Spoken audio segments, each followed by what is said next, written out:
Some open worlds feel alive. Others feel like art galleries you can actually walk through. The best ones manage to be both. They're not just places to complete quests or grind levels. They're visual experiences that stick with you long after you've put the controller down. And if you enjoy exploring gaming's most beautiful worlds with me, don't forget to hit like and subscribe. It really helps the channel grow, and it makes sure you never miss the next deep dive. Today, we're diving into the open world games that raised the bar for art design. And one of them even uses color itself as a gameplay mechanic. Red Dead Redemption 2, the Cinematic West. If you've ever paused in the middle of Red Dead Redemption 2 just to admire a sunset, you know why it's here. The game transforms the American frontier into a moving painting. Endless plains drenched in orange light, fog curling through the trees, snow-capped peaks glowing under a starry sky. Every frame feels like it could hang on a wall. Even the tiniest details matter. The way grass bends with the wind, the shimmer on a pond at dawn, or the texture of worn-down wooden buildings. And then there's the weather. A storm rolls in, lightning cracks, the world shifts. Night turns the plains into mystery, and day brings it back to life. It's realism pushed beyond realism, a world that feels alive, yet somehow staged with the eye of a cinematographer. But not every visual masterpiece comes from chasing photorealism. Ghost of Tsushima, a samurai film in motion. Ghost of Tsushima doesn't just create Japan, it paints it. Fields ripple with golden winds, bamboo forests vanish into mist, and sunsets drench the horizon in crimson. Every corner feels like it's framed for a samurai film.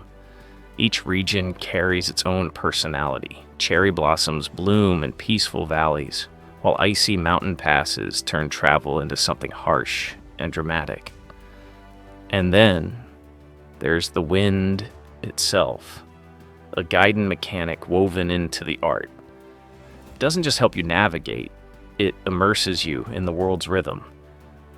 The game constantly feels like you're walking through a moving scroll painting. But from tranquility and tradition, we swing to the exact opposite: neon chaos. Cyberpunk 2077, Night City as a living canvas. Night City is unforgettable.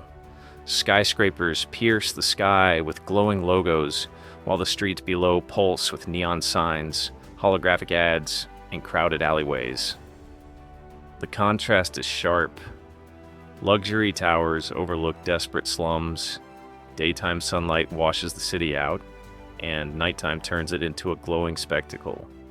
Every district feels alive, with its own identity.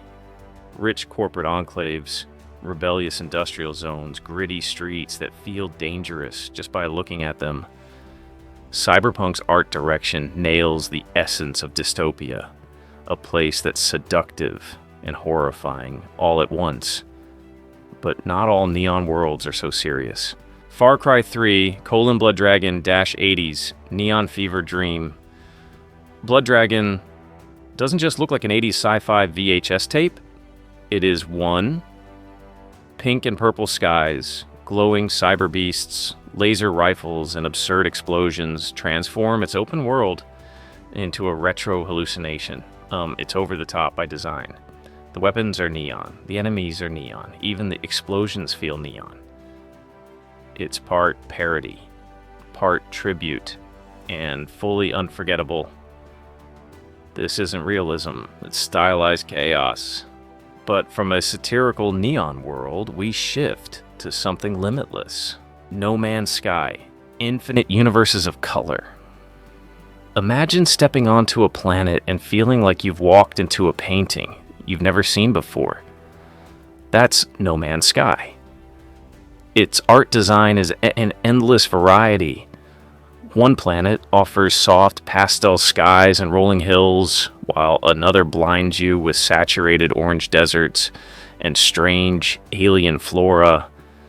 The magic is in the transitions that you break through an atmosphere, and suddenly you're flying over oceans, mountains, and forests, all blending in surreal colors.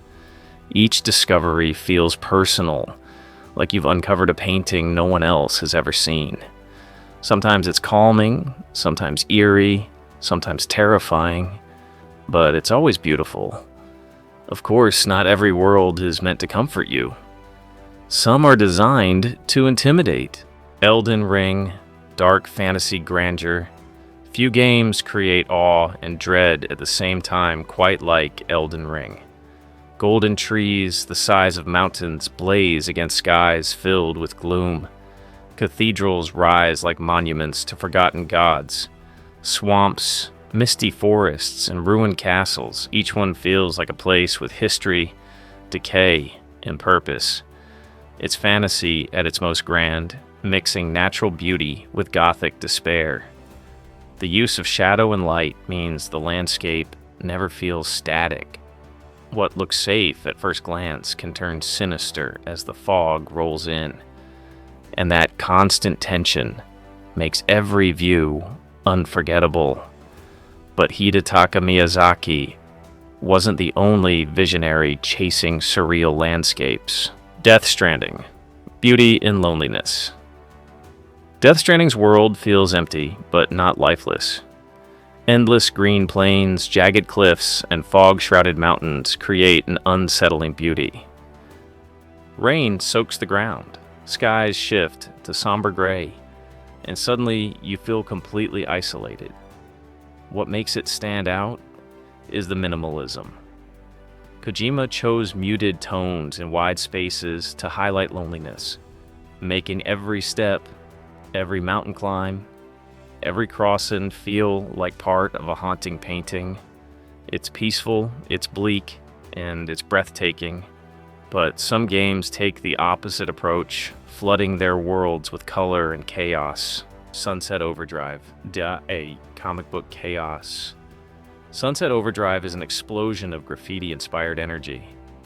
The city is drenched in neon hues, every corner is plastered with comic book textures, and even the enemies look like cartoon nightmares. Movement blends perfectly with the art, grinding rails, bouncing off cars, blasting mutants in a shower of bright particle effects. It's ridiculous, oversaturated, and impossible to take seriously. And that's the point. It feels like you're inside a comic book panel, one that never stops moving. But not every game builds its visuals on color. Some use the lack of it. The Saboteur, Paris in black and white. The Saboteur takes you to Nazi-occupied Paris, and at first it's drenched in despair. The entire city is in black and white, drained of life and hope. But as you liberate neighborhoods, color bleeds back in. It's one of the most striking uses of art as storytelling. Paris doesn't just look different, it feels different. Shadows lift, the air seems lighter, and hope becomes visible. Few games tie their visuals so directly to emotion and narrative. And speaking of cities defined by shadows, Batman, Arkham Knight, Gothic Gotham, rain-slick streets, neon signs barely piercing the fog, Gothic skyscrapers looming like watchful guardians. Arkham Knight's Gotham isn't just a backdrop, it is the character. The art direction makes every rooftop and alleyway feel like part of Batman's story. Light and shadow aren't decoration. They're tools that turn the city into something alive.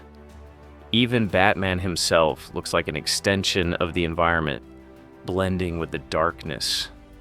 Exploring Gotham feels like stepping into a painting of fear, mystery, and beauty. And before we wrap this up, if you're enjoying the ride so far, now's the perfect time to drop a like if you haven't already, and make sure you're subscribed.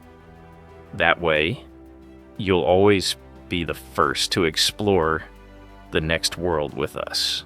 From snowy peaks in the west to neon-drenched dystopias, these games prove that open worlds don't just have to be big. They can be breathtaking. Sometimes it's realism, sometimes it's fantasy, sometimes it's pure chaos. But in each case, the art direction transforms the experience. And so here's the question. In an open world game, what matters more to you? Freedom or beauty? Drop your favorite in the comments below. And if you want more gaming deep dives like this, make sure to hit subscribe because we're just getting started.